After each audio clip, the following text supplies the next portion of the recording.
The second part of the triscuit ad is we're going to work on the olive oil glass and also putting the triscuit in it, adding our text, and showing you how to search for large size images on Google.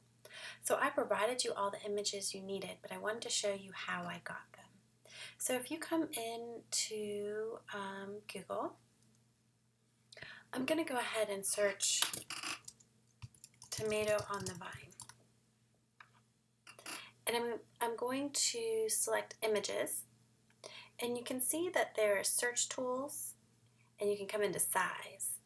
And whenever you're trying to design something for print, you're going to want to go into larger than and at least the 2 MP.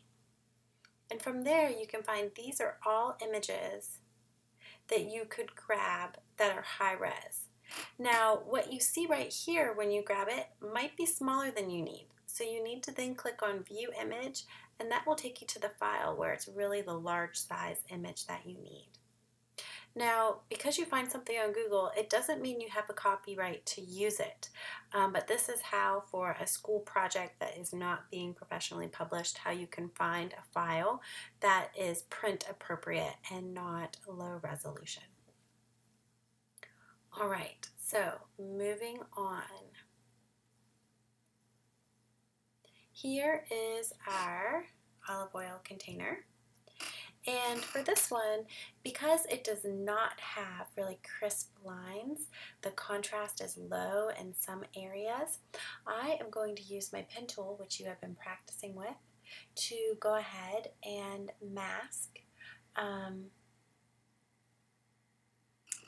this. So I like to zoom in pretty closely. You're going to go to your pen tool, and I go ahead and start. And one way that you can get a pretty good masking is if you get close enough, you really don't even have to do that many curves. You can just click several places around the edge of what you're trying to essentially trace.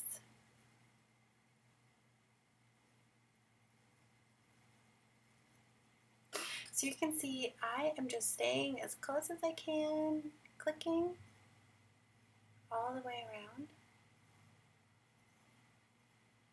And I'm not making any curves, I'm just getting close enough that I have lots of little points that it's not going to really matter that it's not curved. There are lots of techniques for how to use your pen tool, and this is one that I find does a pretty good job and is a little bit easier to do as you're just starting out and perfecting your accuracy with the pen tool. If you get like a nice straight line like that, that's not good. So I'm going to undo one and get closer so I can really kind of curve it.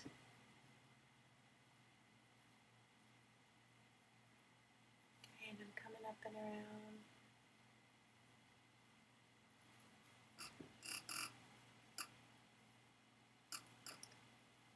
So you can see the quantity of points that I'm making, known as nodes.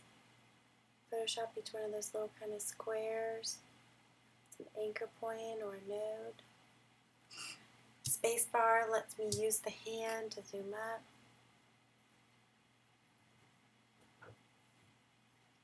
Whoops, so that was kind of a yucky one. I can only go back one undo, so otherwise I have to go into my history panel to go back more than one.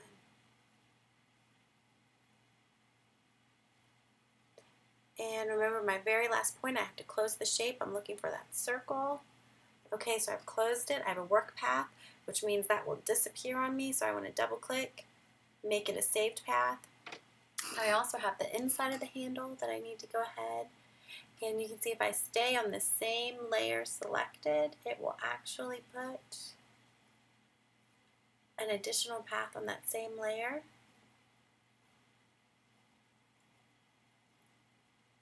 So if you can see in the thumbnail over my past layer, you can see me drawing this next shape. This is a vector shape that I am creating in Photoshop, which is a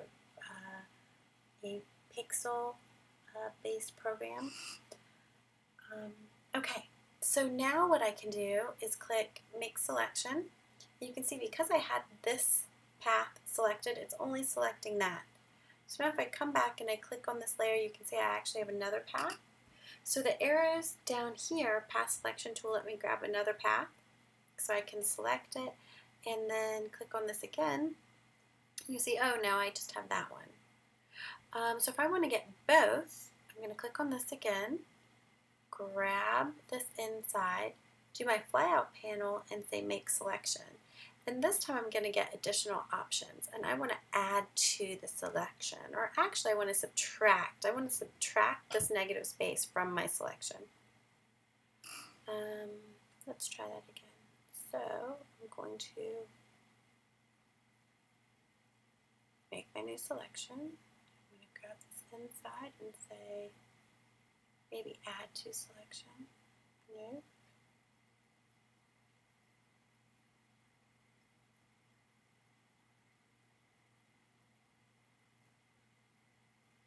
Interesting. Let's try this again. So if I grab both of them, so I shift click with my black arrow, which is my direct selection, say Make Selection, New Selection, grab this one and say Make Selection, subtract from selection. Why is it saying that? Oh, maybe I need to. Let's try this again.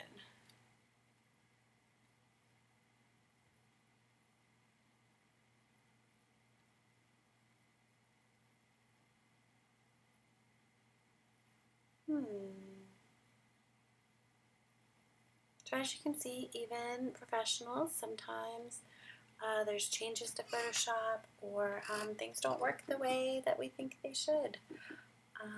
So let me figure this out.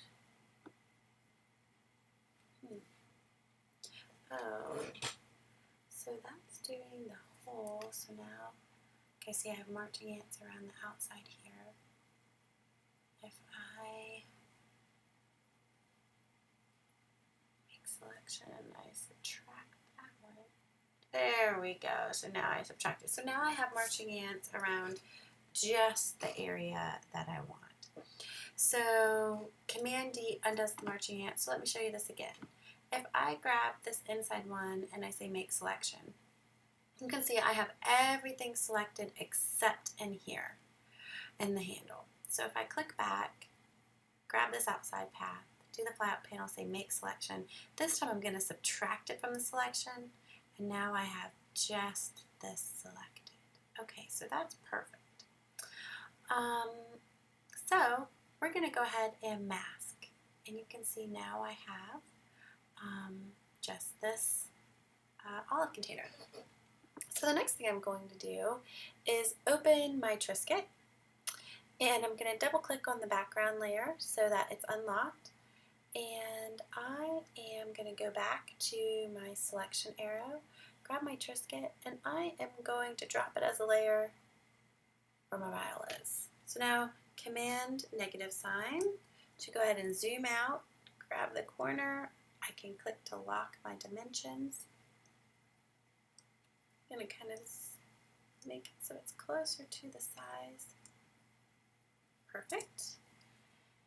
And now what I'm going to do is I'm going to duplicate the mask that I made for the bottle. So if I hold Alt over this mask and then drag it to the next, now it has duplicated it, so I can turn this layer off, the visibility with the eyeball. I can come in and unlink the two, select the triscuit. You can see the difference. The four corners light up. Now I have the mask, now I have the triscuit, and I am going to make the triscuit a little bit bigger so it covers all the areas, and then I'm going to lock it back. Click the checkbox, lock it back. Now it will move as one item, and I can drag this into, and now I can scale it larger.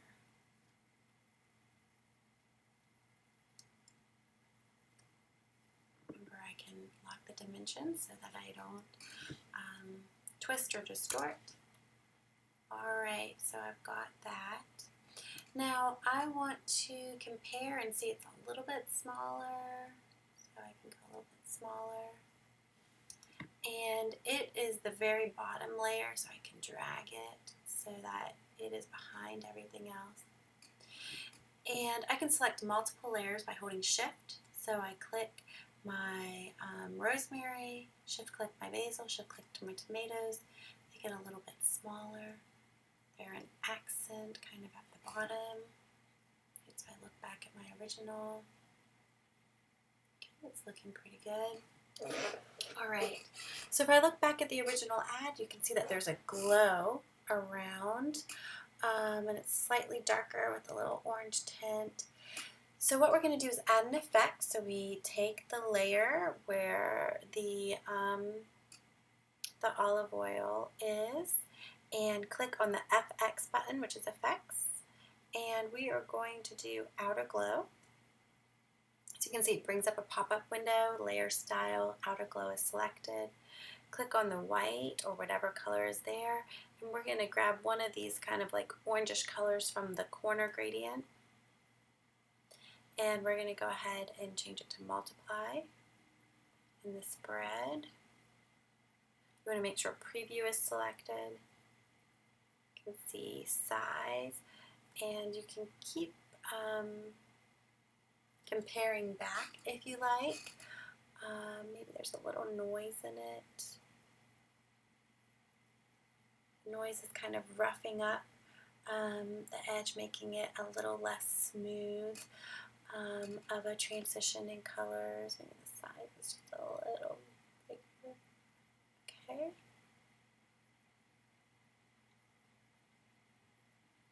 So we'll say okay. You can kind of compare back. Maybe it even had a little bit darker. So you can come in and double click on your effects and do more.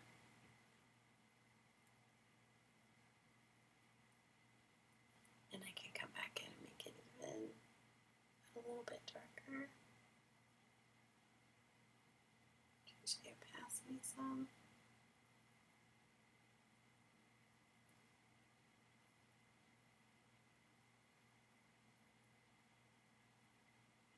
Okay, so you get something that you like.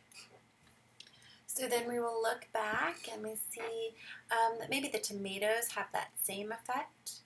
So we can do the same with the mask. You can Alt-Option on the effect and drag it to the tomatoes. So now the tomatoes have the same effect added to them. Alright, so the next thing is our text.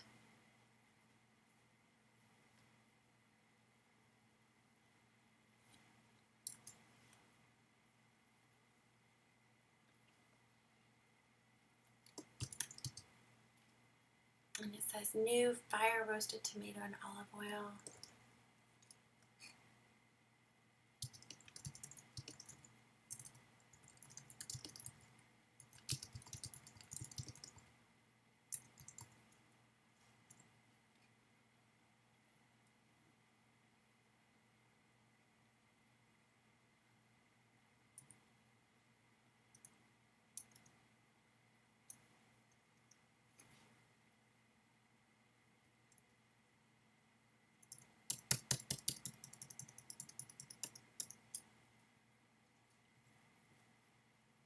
Okay.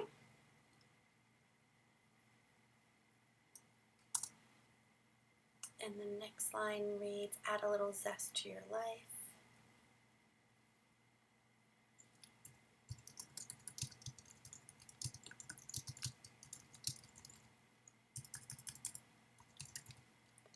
So you're going to look all capped first letters on the top line and not on the second with a period. With an ampersand. The text is centered with more space between it than I have, so I select my text, do centered, window, character, line height, we can go to auto, I'll make it a little wider. I'm going to let you go ahead and put in Helvetica. actually what it might look like. Yeah, you could do a Helvetica. I have League Gothic, which I don't think you have, so we will do Helvetica New, or if you have a condensed of it, or we can do a medium if you have that. And I need to get it a little bit smaller. We'll move it. So the next thing that you see is it has a drop shadow and then a glow on fire roasted tomato. So for this layer, we're going to come in and do effects, and it'll be drop shadow. You can see I have preview on. It should be set to black. You can do the opacity. You can adjust the spread and the size of your shadow.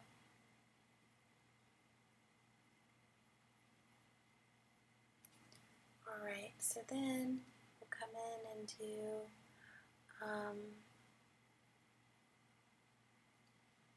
don't think this is going to want us to do it. Okay, so what we're going to do is then duplicate this layer. It'll be right on top. And we're going to have fire roasted tomato on one layer. And I'm going to go ahead, I deleted all the other text. I'm going to go ahead and get it situated right where we want it. And then in the other layer, we are going to delete fire roasted tomato.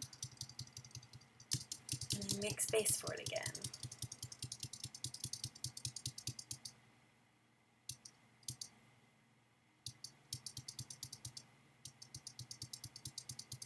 What do I have going on there? I have an M still there.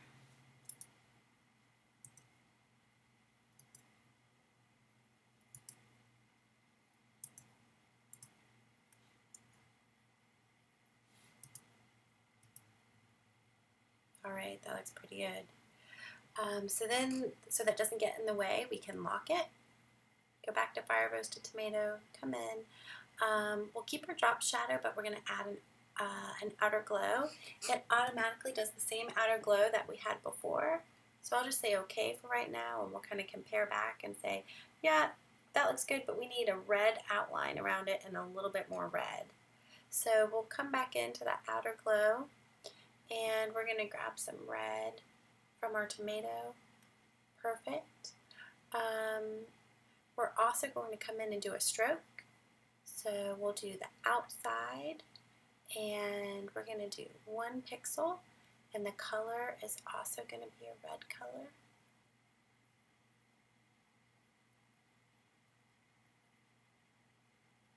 Yep, outside looks best.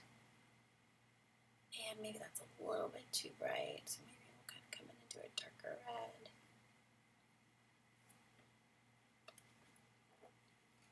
So if we compare back, we have this, we look at kind of our sizing, our margins to top to bottom. Looks like we'll kind of select everything we have and bring it up some. Looks like I missed. Oh yes, because it was locked, I couldn't bring it.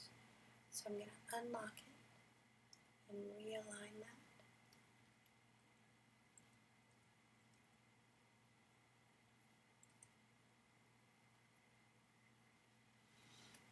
We'll grab our 2 text, give it a little bit more even space, top to bottom, between the new image we made and the box. And that looks pretty much like our ad, so I'm going to go ahead and save it as Photoshop document so that I have it. And that is how you can do a copycat of the Triscuit ad.